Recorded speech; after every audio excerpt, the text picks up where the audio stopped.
Alors JPK, voilà, Samuel Eto'o inarrêtable, une fois de plus. Il est nommé dans le cercle très fermé de cette commission-là, cette commission très fermée là, des lois de jeu de la FIFA, c'est-à-dire le cœur même du football mondial. Alors, c'est le Cameroun qui gagne. Comment est-ce que vous appréciez évidemment d'abord cette nomination et puis la trajectoire que prend Samuel Eto'o depuis un certain temps? Aujourd'hui, vous dites que c'est le Cameroun qui gagne, sauf que pour certains, quand il s'agit de Samuel Eto'o, ce n'est jamais le Cameroun qui gagne. Si on était dans un pays sérieux, normal, on serait en train de célébrer cela. On aurait même adressé une lettre de félicitations. Le ministère de l'Éducation physique aurait même adressé une lettre de félicitations à Samuel Eto'o fils pour ce poste qu'il occupe désormais à la FIFA. Parce qu'on parle quand même de la plus haute institution dans le monde qui gère le football, la plus haute institution en parlant du football dans le monde. Donc, quand vous avez la chance d'avoir l'un de vos citoyens, l'un de vos compatriotes qui parvient à se hisser à ce niveau, ça mérite des félicitations et même une célébration. Mais comme les gens sont dans les combats inutiles, donc quand il s'agit même d'un intérêt que nous-mêmes, nous tous, nous partageons en commun, on va toujours trouver un moyen pour nuire ou pour combattre. Je vous rappelle quand même que Samuel Eto'o, quand il décide d'aller à la Confédération africaine de football et de déposer sa candidature en tant que membre du comité exécutif, ce sont ses propres frères camerounais qui l'ont combattu. Parce qu'ils ont monté les dossiers en connivence avec certains responsable de la Confédération africaine de football pour que la candidature de M. Eto'o avec le secrétaire général soit complètement écartée. Nos propres frères. Alors qu'ailleurs, dans certains pays, on a un peu le sang du patriotisme, on n'a pas la haine vis-à-vis de quelqu'un pour rien, on accompagne une telle initiative parce qu'on est fier d'avoir quelqu'un à ce niveau. Vous savez, parce que ça représente pour le Cameroun d'avoir un de ses compatriotes à un poste aussi stratégique. C'est bénéfique pour le football camerounais. C'est bénéfique pour le Camerounais. Quand Samuel Eto'o est au comité exécutif de la CAF, vous savez ce qu'il peut faire pour que des journalistes politiques camerounais se retrouvent à la CAF. Aujourd'hui, nous sommes quand même, quand on part couvrir les compétitions sur le plan continental, ou quand certains viennent couvrir les compétitions du monde pour la CAN au Cameroun, ceux qui sont là-bas, ce sont les journalistes Afrique de l'Ouest, Afrique du Nord. Les Camerounais, ils sont très peu. Pourquoi? Mais si vous avez la chance d'avoir un de vos frères, il peut contribuer à faire évoluer ou changer sur tous les plans, c'est positif. Sur tous les plans. Mais les gens sont dans les batailles. Pour la petite histoire, au temps de Hamad, j'avais eu la chance, en 2018, j'avais posé lors d'une conférence de presse au Ghana, j'avais posé sur la table de Hamad, en pleine conférence d'ailleurs, le fait que les journalistes devaient avoir un accompagnement de la CAF. Et Hamad avait validé, il fallait juste que les prochaines assemblées générales, il était question que si vous êtes déjà accrédité, lorsque vous présentez votre accréditation, la CAF prend la moitié de votre billet d'avion. Malheureusement, Hamad n'est pas resté longtemps. Et d'ailleurs, il faut dire que peut-être c'était toujours déjà les gens qui combattaient Eto'o qui commençaient parce qu'on sait que Hamad était un très proche à Samuel Eto'o. Donc, j'étais donc en train de vous expliquer ce que ça peut apporter, à quel point c'est bénéfique pour le Cameroun d'avoir un Camerounais à ce niveau et à un poste aussi stratégique. Si ce n'était pas Samuel Eto'o, c'était quelqu'un d'autre, on doit le célébrer parce que c'est un honneur pour le Cameroun. Si les Kataba Maboum, pendant qu'ils partent déposer le candidature à l'ACNOA, Association des comités nationaux olympiques et sportifs d'Afrique, et quand ils sont accompagnés, célébrer même quand ils sont lus, pourquoi pas Samuel Eto'o? On a vu un silence total quand même. C'est comme s'il n'y avait rien eu. Quand il a été porté à la tête du comité, parmi les membres du comité exécutif de la CAF. Vous avez vu, est-ce que ça a été, les gens vont trouver des moyens pour vouloir justifier pourquoi. Dès qu'il est passé président dans le comité exécutif, les gens ont plutôt trouvé moyen pour dire que pourquoi il n'est pas dans le bureau exécutif, parmi les vice-présidents. Donc s'il n'est pas parmi les vice-présidents, c'est-à-dire que non, il a déposé la candidature et ça a été rejeté, il a été battu. Vous voyez là jusqu'où les gens sont parlés. Donc il y a d'abord une bonne nouvelle pour le Cameroun. Au lieu de laisser qu'on allait célébrer, les gens trouvent toujours un élément sur lequel s'accrocher parce qu'il faut à tout prix tenir et salir l'image d'un individu. Mais comme Soulé le disait tout à l'heure, Samuel, c'est quelqu'un qui a été habitué, que ce soit en tant que footballeur, que ce soit en tant que dirigeant, manager qu'il est aujourd'hui, à des grands combats. Il les a toujours remportés. Regardez ce qu'il a traversé du côté du FC Barcelone. Quand Pep Guardiola arrive, il traverse des moments difficiles. Vous vous souvenez de son interview. Il a eu le malheur de me donner 5 minutes. En 5 minutes, vous savez ce qu'il a fait en 5 minutes. C'est ça qu'on appelle un joueur de haut niveau. Il part à l'Inter Milan, humilié au FC Barcelone. Il part à l'Inter Milan la saison d'après, qui suit directement le rapport de la Ligue des Champions. C'est un homme qui est habitué au combat. Dès qu'il a été élu président de l'Africa Foot, tous ceux qui l'ont accompagné, parce qu'ils estimaient que, puisqu'ils ont accompagné M. Eto'o, même s'ils font n'importe quoi, même s'ils foutent le désordre qu'ils ont foutu pendant les années dans le football camerounais, même si ils prennent des joueurs comme les esclaves, M. Eto'o doit laisser passer, il doit tolérer. Et à partir du moment où il a mis fin à ça, il a commencé à ne plus cautionner, les mêmes gens se sont retournés contre lui, ils ont commencé à inventer et à monter les dossiers. Jusqu'ici, ça n'a rien donné. On a encore, c'est-à-dire que les cas récents qui ont été battus au tribunal arbitral du sport, la CAD Sport Academy, et bien sûr, le célèbre Guibaï Gatama. Pourquoi est-ce que Samuel Eto'o réussit toujours? Pourquoi est-ce qu'il gagne tous ses procès au tas parlant du football? Parce que Samuel Eto'o, c'est un légaliste. Samuel Eto'o, c'est quelqu'un qui fait les choses selon la norme. C'est quelqu'un qui, avant de prendre une décision, il prend la peine d'examiner. C'est quelqu'un qui pense que on doit toujours agir ou fonctionner, prendre des décisions en fonction de leurs émotions, de ce qu'ils attendent. Non, avec lui, c'est pas comme ça. Moi, je vais me discuter avec les gens qui travaillent avec Samuel, qui vous disent que c'est l'un des rares qui peut passer un coup de fil à 3 h du matin. 3 h du matin ou à 2 h du matin. Et quand vous lui dites que vous dormez, vous demandez que mais, mon frère, vous dormez alors qu'on doit travailler, on a des choses qui nous attendent, vous dormez quoi? Alors qu'il faut travailler. Moi, c'est le témoignage que j'ai eu de certains qui ont été autour de Samuel Eto'o. Donc là, c'est de particulier qu'il est un légaliste. Et pour sortir complètement, tout ce qui se passe là, ce que j'ai rappelé tout à l'heure, ce n'est qu'au Cameroun. Ça s'arrête au Cameroun. On va parler du cas des Lions tout à l'heure.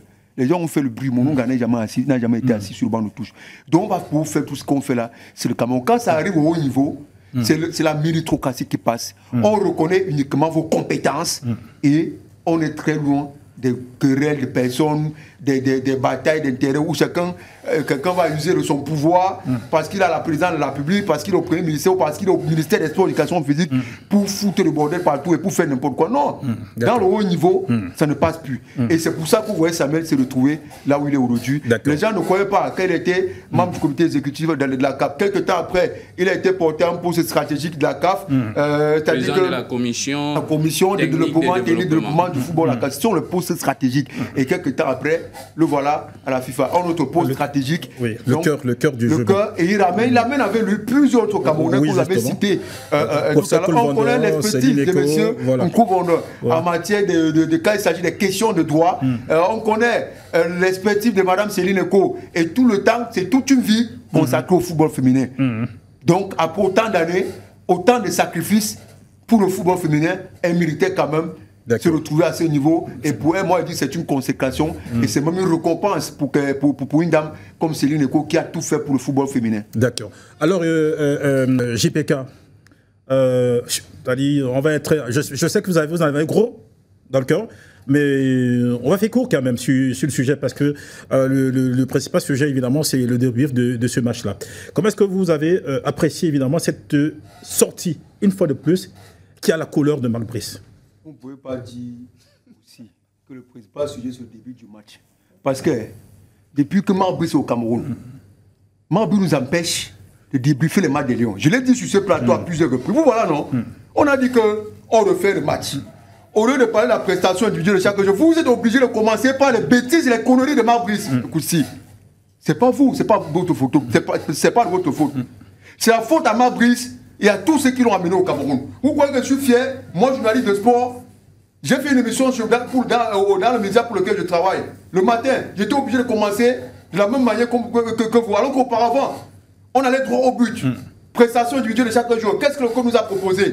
On est obligé de venir parler des faits divers de quelqu'un qu'on allait retirer de sa retraite en Belgique pour venir nous manquer du respect au Cameroun. Je suis désolé. On a beau, ici, puisqu'il a décidé qu'on va parler, nous on va parler. Et on espère que lui il aura le cardio aussi jusqu'au bout.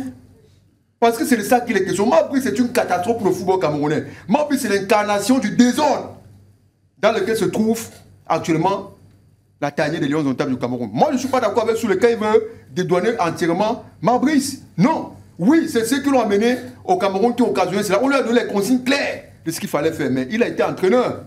Non seulement il a été entraîneur, il a été policier. Il sait ce que c'est que le professionnalisme. On peut me dire que Mabrice ignore ce que c'est que le professionnalisme. Aucun entraîneur au monde, peu importe ce qu'on vous donne comme consigne, quand vous arrivez pour entraîner dans un pays, ne peut oser défier sa fédération. Pire encore, défier même l'État du Cameroun qui dit être son principal employeur. Parce que c'est l'air. Dans ces l'air, les gens s'accrochent sur Mounouga. Il n'a pas que demandé le retour de Mounouga. Il a même demandé le retour sur le banc de tout de Omar Bi, qu'on sait, et qu'ils ont accepté le poursuite de rester désormais dans les gradins pour vivre le match. Autrement dit, Mabrice est en train de défier son propre ministre, qui est son propre patron, et même l'État du Cameroun. Et si c'était limité, comme là, il le fait depuis sûr, à réclamer le retour de Mounouga sur le banc de touche, on aurait compris que bon, on est habitué à ça, et peut-être ça n'aurait même pas fait sujet d'un débat. Mais vous voyez que plus de temps passe, plus il pousse au bouchon, parce qu'il n'a jamais été recadré par ceux qui l'ont amené au Cameroun. On le laisse faire. Il en roule. Et ce que les gens oublient, c'est que plus de temps passe, plus ça crée des problèmes à cette équipe nationale des Lions indomptables du Cameroun. Parce qu'on ne pouvait pas, et c'est même malsain de sa part, de la part de Mabrice. Parfois, quand on sort d'une rencontre, il faut laisser les joueurs parfois aussi être les stars. Parce que c'est eux, les stars. Mabrice fait toujours tout ce qui est de son pouvoir pour que, au sortir d'une rencontre des Lions, qu'il soit la seule star. C'est-à-dire qu'avant, pendant et après le match des Lions, qu'il soit la seule et unique star. On ne parle que de Mabrice partout. Parfois, mon cas, il n'a pas posé des actes similaires. Il va vous dire que c'est lui qui va aller en conférence, le peut vous dire qu'on me sollicite en Arabie Saoudite, on me sollicite au Qatar. Vous faites donc au Cameroun. Pendant que vous entraînez une équipe, vous dites que vous êtes sollicité. C'est-à-dire que votre cœur ne même pas. Mabrice n'entraîne pas. Mabrice ne coach pas cette équipe. Parce qu'au lieu de coacher, Mabrice est plutôt concentré à préparer sa stratégie pour nuire à la Fédération camerounaise de football et pour voir comment son adjoint peut être son assistant. Pas adjoint, parce que c'est deux choses différentes. Peut atterrir sur le banc de tout. Pourtant, lui-même, il sait d'office que c'est peine perdue. C'est un peu comme avant qu'il n'arrive au Cameroun, non? C'est ceux qui étaient présents comme ses employeurs lui avaient donné l'assurance que d'ici quelques temps, celui qu'on appelle Monsieur Eto'o, on devait peut être à la tête de la FECAFOU. Non, on va se débarrasser de lui. C'est pour ça que vous avez vu. Mabrice faisait tout ce qu'il faisait. Parce qu'on lui avait dit que d'ici quelques temps, nous on a les dossiers contre lui à la CAF. Il ne va plus être là. On va le débarquer. Mais il est surpris que le temps passe et tout là. Puis encore, le gars réussit à retirer son assistant. Et jusqu'aujourd'hui, le gars, il a tout fait. L'assistant n'est jamais revenu sur le banc de touche. On a dit à Mabrice la démarche qu'il fallait faire. Écrire à FECAFOU. Parce que s'il écrit, ça prouve que la FECAFOU reconnaît. Ça prouve que lui reconnaît désormais que la FECAFOU comme sa hiérarchie. Il a refusé de le faire. Il passe le temps à nous créer les faits divers. Pourtant, lui, il sait que c'est peine perdue. Il ne peut pas avoir Mounouga. S'il ne fait pas ce qu'on lui demande de faire. C'est ça le véritable problème. Maintenant, toujours à cause de Mabrice, vous parlez, après peut-être, vous ne pouvez avoir la parole pour parler des joueurs. Il y a une scène qui s'est produite. Ah oui, je voulais revenir là-dessus, en fait. Non, je peux faire sortir complètement. Oui, justement. La scène du Capitana. Je peux ne même plus revenir sur ça parce que c'est extrêmement grave. Grave, la scène du Capitana, oui, on a vu évidemment. Merci à nos amis de Kamefou. Quand nos amis de Kamefou nous ont publié les screenshots des conversations du conseiller technique numéro 2 du ministère de l'Éducation physique et avec l'un de ses collaborateurs, ils ont vite fait de nous dire que c'est l'intelligence artificielle. Sauf que ce qui s'est passé hier, on est là dans l'application et l'implémentation directe, visible, de ce qu'ils ont dit dans leur conversation. Pourquoi? Ils avaient dit dans cette conversation que Aboubakar Vincent, on n'est même pas sûr qu'il ira à la CAN. Mais on ne peut pas se débarrasser de lui comme ça parce qu'on a encore besoin de lui pour mener nos combats. Celui qui est notre lieutenant et qu'on ne peut pas porter capitaine, c'est Onana. C'est ce qui s'est passé hier. C'est la raison pour laquelle, il est inadmissible que Choupo soit sur le banc de touche, soit sur le terrain titulaire oui. Et qu'on donne le Barça à Onana. Pourquoi? On peut dire que Choupo est instable. Oui, parfois il n'était pas là. Mais sauf que jusqu'ici, non, pas le plus ancien. On n'a jamais renversé de façon officielle la hiérarchie du capitaine de l'équipe des Lions indomptables. Tout à fait. Le capitaine, c'est Vincent Mbaka. Le vice-capitaine, c'est Choupo Moting. Et le troisième, c'est Franz Zamboanguissa. Et c'est pour ça, c'est la raison pour laquelle, quand Choupo n'était plus dans la tanière, le vice-capitaine c'était Zambo. Quand Vincent était sur le banc, c'est Zambo qui était capitaine. Si Vincent sort, il remet le capitanat à Zambo. On en a, c'est qui? Pour venir, on lui accorde le privilège de façon abusive d'avoir le capitanat. Zambo hante. Zambo qui était un joueur cadre de l'équipe nationale des Lions. On ne se dérange pas pour lui donner le brassard. Pour qu'il connaisse que c'est lui le vice-capitaine. Il prend, il attend quand Vincent va entrer. Il court. Il quitte de ses buts pour aller remettre le brassard à Vincent Baka. Mais c'est clair, je vous l'ai dit, ils sont dans la continuité de ce qu'ils ont prévu dans leur plan depuis. Et le plus naïf dans ce combat, c'est Vincent Baka. Parce qu'on l'utilise pour les... C'est-à-dire que lui ne connaît même pas. C'est que les gens ont un agenda caché, mais lui, on a dit qu'il n'est pas intelligent, mais lui il continue toujours de mener un combat que lui-même, il ne comprend pas là où il part. Le dindon de la face. Donc, ils sont rentrés de conduire. Il a remis le capitanat à Vincent Aboubacar parce qu'eux, ils estiment que Zambo n'est pas de leur côté. Sauf que, quand vous êtes coach et que vous permettez que cela arrive, vous pensez que vous avez fait du mal au président Africa Foot ou à la Fédération camerounaise de football ou à Zambo. Ça va vous créer des problèmes dans votre équipe. Pourquoi? Parce qu'à un moment donné, les joueurs que vous voyez là, les gars, ils ne sont pas souvent, c'est-à-dire qu'ils n'agissent pas avec brutalité dans leur réaction. À un moment donné, quand ça évolue, ils vous posent des actes. Si vous n'êtes pas très très intelligent ou méticuleux, vous ne pouvez pas vous rendre compte. C'est la raison pour laquelle quand vous avez commencé, soit par convoquer tel joueur, il va vous créer une blessure diplomatique. Soit quand vous allez vouloir lui donner quelques consignes, il va tout faire pour ne pas faire ce que vous lui demandez de faire, pour que ce soit visible que non. Il n'est pas avec vous. Il n'est pas avec vous, il n'est pas content de votre gestion. Si Zambo le fait, il ne dit pas qu'il doit le faire. Si Chou pour le faire, si tel le fait, que va revenir la tanière des Lions notables? Ça va devenir un désordre total. Et qui est en train de créer ça, c'est Marbrice. Je n'ai jamais oublié. C'est que le retrait du capitanat de façon brusque. Arrigo pour donner à M. Eto'o à créer dans la tanière. Pendant des années. 2010. La tanière des Lions a été affectée parce que Paul Le Guen était venu faire. Moi-même, à l'époque, j'avais mal digéré parce que c'est vrai, Eto'o était le meilleur joueur au monde. Il faisait tout, il n'y avait pas d'heure à l'époque. Il menait même des combats, même pendant qu'il était joueur. Et on a même accusé M. Eto'o alors que Rigaud a reconnu que Eto'o, étant au courant de la manigance, était venu dire il faut faire de la diplomatie, de la politique. Il faut savoir aménager chacun et savoir prendre la décision au moment opportun. Cette histoire va finir par créer les problèmes dans la tanière des Lions. Oui, impossible n'est pas Cameroun. On s'est qualifié dans une situation beaucoup plus compliquée que celle que nous traversons actuellement. Vous vous rappelez de Bilida? On avait l'Algérie en face, on n'avait pas le Cap-Vert comme concurrent. Donc si on a pu le faire, pourquoi pas? Nous on croit. Contrairement à un faux blanc qui nous a amenés là où nous sommes aujourd'hui. Aujourd'hui, pendant que nous croyons, il nous dit de ne plus croire. Nous on croit encore. Parce que nous, on a l'ADN camerounais en nous. Lui n'a pas ça. On l'a allé le sortir au fond de la Belgique pour venir, pour nous le ramener ici. Il veut nous faire croire qu'il connaît plus que nous, notre équipe nationale. Nous, on connaît comment nous gavons. Par contre, je sors en attirant l'attention de certains joueurs. Même si je pense que c'est toujours la conséquence du désordre que Mabouza a créé la tanière. J'ai quand même vu un jeune joueur que j'appréciais dans ses débuts en équipe nationale, Naguida Mohamedou. Déjà même que je n'ai pas été satisfait de sa prestation hier. Et lui, il joue. À peine il joue, il baisse le show. Il baisse le show. Donc, on vous donne le maillot de l'équipe nationale du Cameroun. Pendant que nous sommes en difficulté, tout ce que vous trouvez à faire sur le terrain, c'est que baisser le show, baisser le tour. Non, messieurs, les gens peuvent négliger ça, mais ça peut être vu comme un excès de suffisant pour quelqu'un qui se dit qu'il a sa place acquise dans la tanière. Et c'est pour ça que la présence de M. Eto'o autour de cette équipe était très importante. Parce que lui, autour de cette équipe, les jeunes là, ils ne peuvent pas faire ça.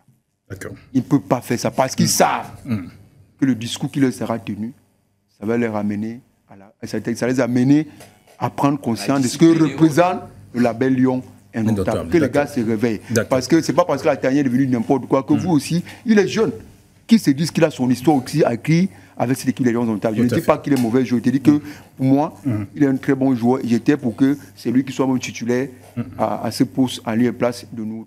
D'accord.